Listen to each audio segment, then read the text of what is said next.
Hello everybody, welcome to another workout. Right now I'm doing a 50-pound ruck hike, going 8 kilometers. I took a snapshot of my Samsung Health progress, or my coordinates or whatever. So put that up there, and then I'll take a snapshot of it when I get back home. So you guys will see how far I go, how many steps it took, and how many calories I burned going 8 kilometers rucking. And you'll see my pace. I don't look like I'm going fast, but it's a pretty decent pace. So today's workout is going to be chest, tricep, and side delts, which means that the chest is going to be the main focus of this exercise. I got 2 chest workouts, 1 tricep workout, and 1 side delt workout. I'll be doing some push-ups. I'm doing them on my knees, but as soon as I finish doing 3 sets of 15 on my knees, I can feel that I'll be moving up from my knees to being on my toes pretty soon. Won't be long. Whew. If I did regular push-ups, I'd probably only make it up to like 4 or 5. And then it's more important to get higher reps, especially when you're first starting out. When you're first starting out and you have the potential to make big gains. So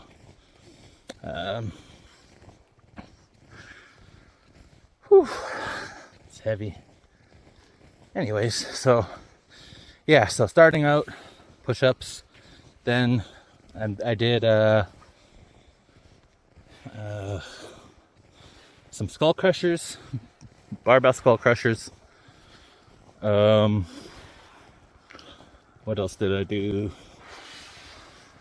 I did dumbbell flat bench flies. Then I finished it off doing some I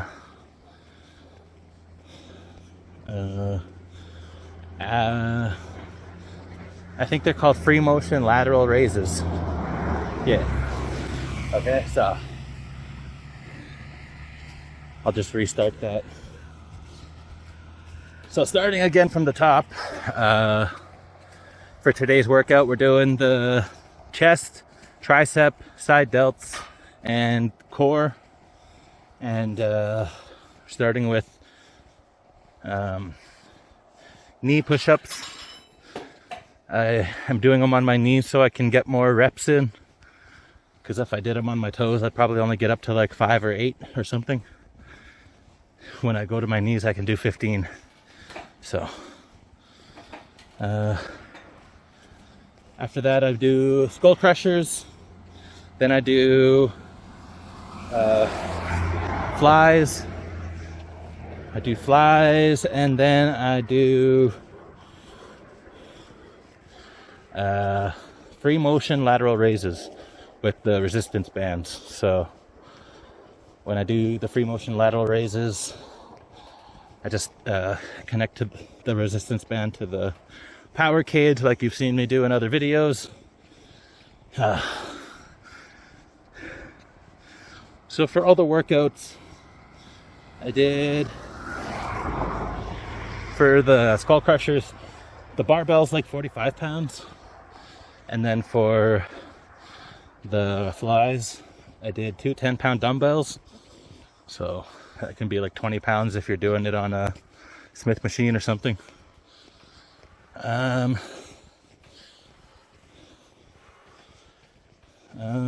What else?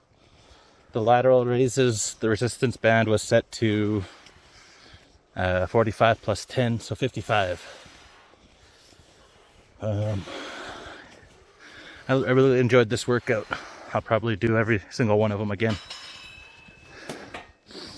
The ab roller at the end, I was doing the ab roller for the core workout, but my elbow started hurting. I don't know if it needs like a tensor band or if it's just not used to carrying all this weight. But I ended up switching to some decline sit-ups. And I got a pretty good stimulus on that. When my girlfriend got home, I whipped off my shirt and I said, "So, you see any swelling on the triceps and the chest?" And then she's like, "I can see your abs." I'm like, "Really? Cool." I'm like 219 pounds and she can see my abs, so that's nice. Did a good job. But anyways, last Friday we had a new prime minister sworn in, and he was just voted in by like the majority of the Liberal Party. All has to pick a person to represent them until Trudeau's term is over. So the Canadian people didn't even elect this guy, and he's already taken off and going to France to go schmooze, I guess, I don't know. To go discuss foreign affairs, I suppose. Then he's going to Europe next. He should be going from reserve to reserve and settlement to settlement, and discussing with the people that live in this country what he's going to do to help make things better. That should be his main priority, in my opinion. But yeah, he's saying that he's going to get rid of the carbon tax. And I don't really know much about the carbon tax. All I really know is we pay a lot more money for fuel, and then we get a rebate every like 3 or 4 months. So I don't know. I don't see much wrong with it. I guess the main thing that I can see that's wrong with it is not everyone has a vehicle or a house where they need to pay for gas like year round, or like need to have a steady supply. So there's people that live out in the bush that rely on gas 24/7. Then there's people that live in their mom's basement and don't really pay gas bills or drive, especially if they're city folk, could ride bikes or catch the bus. But so not everybody is going to be paying that extra bit of money for fuel that they end up getting as a rebate. It's like every Canadian gets a rebate above the age of 18, I think. So it's not really fair. But yeah, if he gets rid of that and there's cheaper gas, I have a car, so I wouldn't mind that at all. Then there's this whole tariff war going on. And the United States really thinks that Canada has 250% tariffs on their dairy products, but I just read in the news that the year of 2018, Donald Trump renegotiated trading, just like so he renegotiated trading laws and whatnot and regulations between Mexico and Canada. And before 2018, the dairy market was pretty much closed off to Canadians, and our dairy was sold to Canadians, and US dairy wasn't really being sold as much. But ever since like 2018, Trump convinced all the US farmers that they were going to have access to like a 3.5% of Canada's dairy revenue. And now the farmers are mad that they aren't making much money off of selling milk to Canadians, I guess, because we have to add the GST and the PST, and that makes American milk more expensive than Canadian milk. So I don't see why we would go buy American milk. And now that they're all pissed off, they're acting like it's because of our tariffs. And that's all I understand about that. I don't know much else. Tariff wars.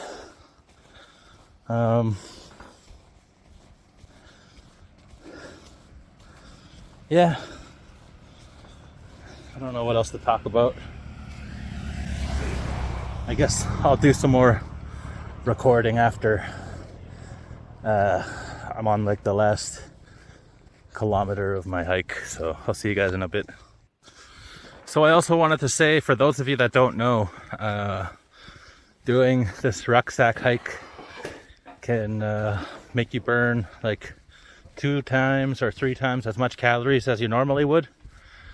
And using calculators online, I punched in my weight and the distance that I go and the amount that I carry and the pace that I walk, and it says I burn like 850, somewhere around there.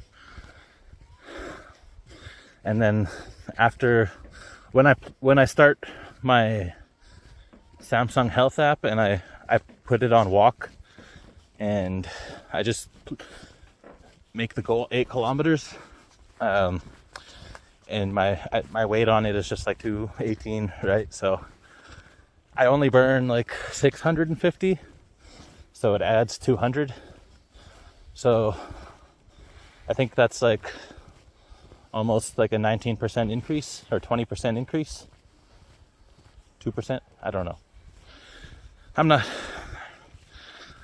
not too bad at math when I'm doing math frequently, but right now I'm just in the middle of a hike and smoked a bowl not too long ago. So, and if I wanted to whip out the calculator, I'm gonna have to stop the video. But anyways, what I'm trying to say is I'm really enjoying these ruck hikes. See, I'm able to just walk right now, and I have heavy breath, and you can tell that I'm carrying weight, or I'm putting in some work. So I'd say I'm probably at a zone 2 or a zone 3 exercise right now. Zone 2 probably. So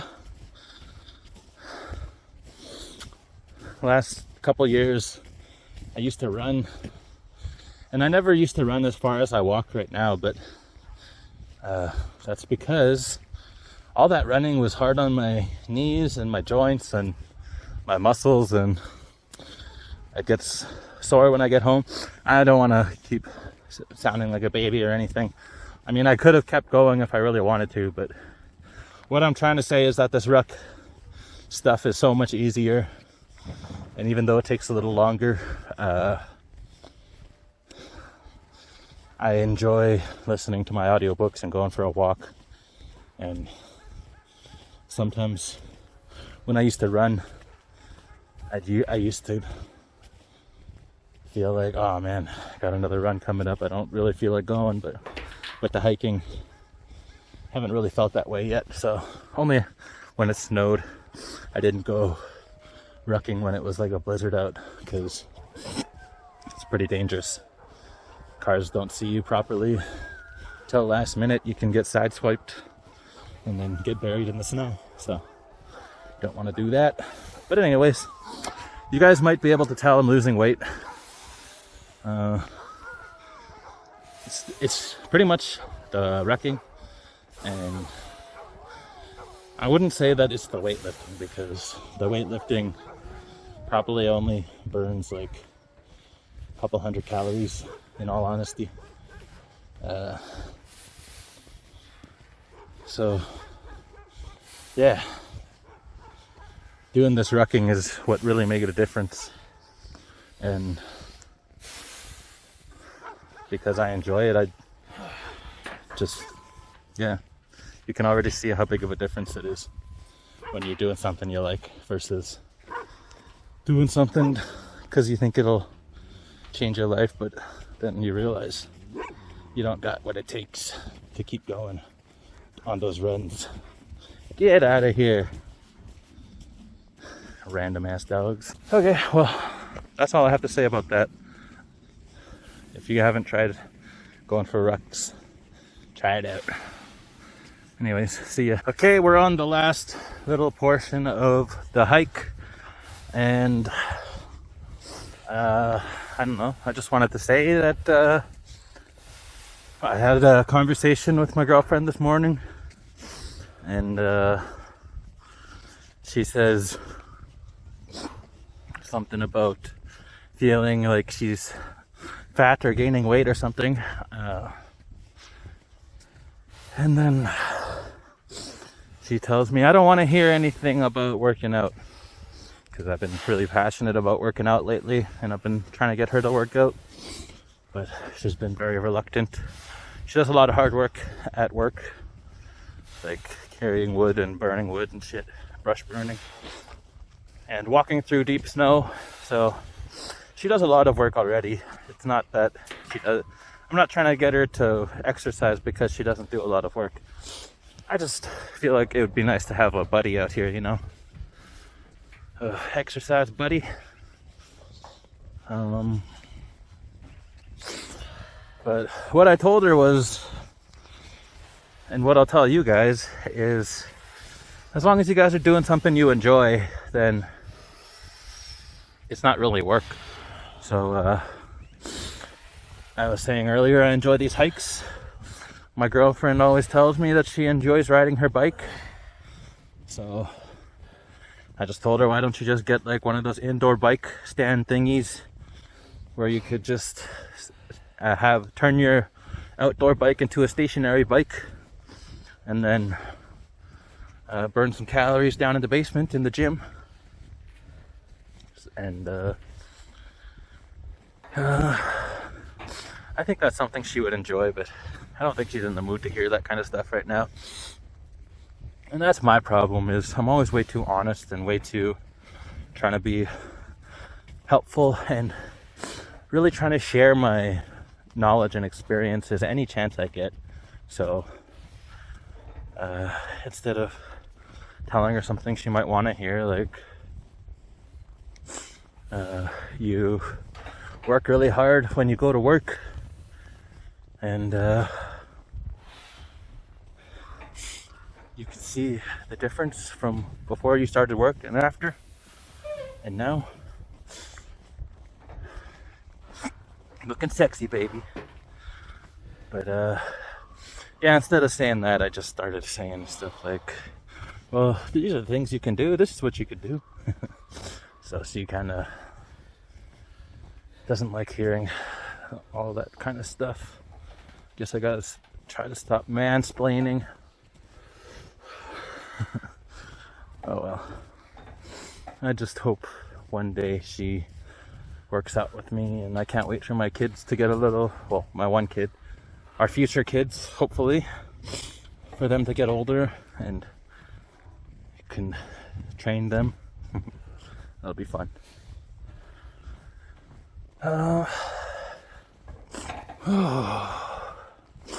When I was working out today and I was doing the decline sit-ups, my hips got really tight, and I think I had my knees too close together or something, but that's my biggest problem. And even right now, as I'm doing this hike, you can see my footprints in the snow. That's probably one of the only benefits about hiking in the snow, is you can see your stride and the angle of your feet. I'm just so pigeon-toed, or whatever it's called, bow-legged. My toes just point out. I'm just looking at them right now, and every once in a while I catch myself and I try to push my heels out a little bit and roll my weight through the middle of my foot, rather than what I seem to do is I'll kind of roll on the middle of my foot normal, but then when I get to my big toe, I like to twist and push. Like, for some reason, I feel like that gets me more power, I guess. I don't know. So I end up,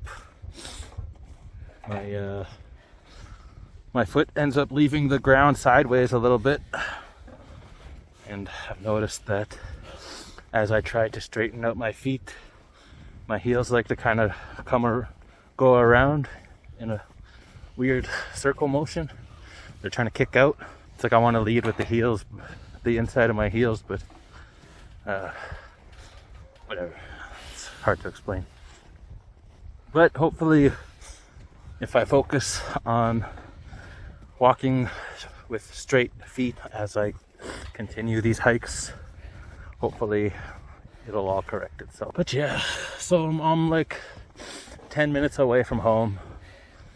I'm just gonna stop recording now and listen to my audiobook again. So hope you guys liked the video, and don't forget to follow, like, subscribe, yada yada yada. All right, peace.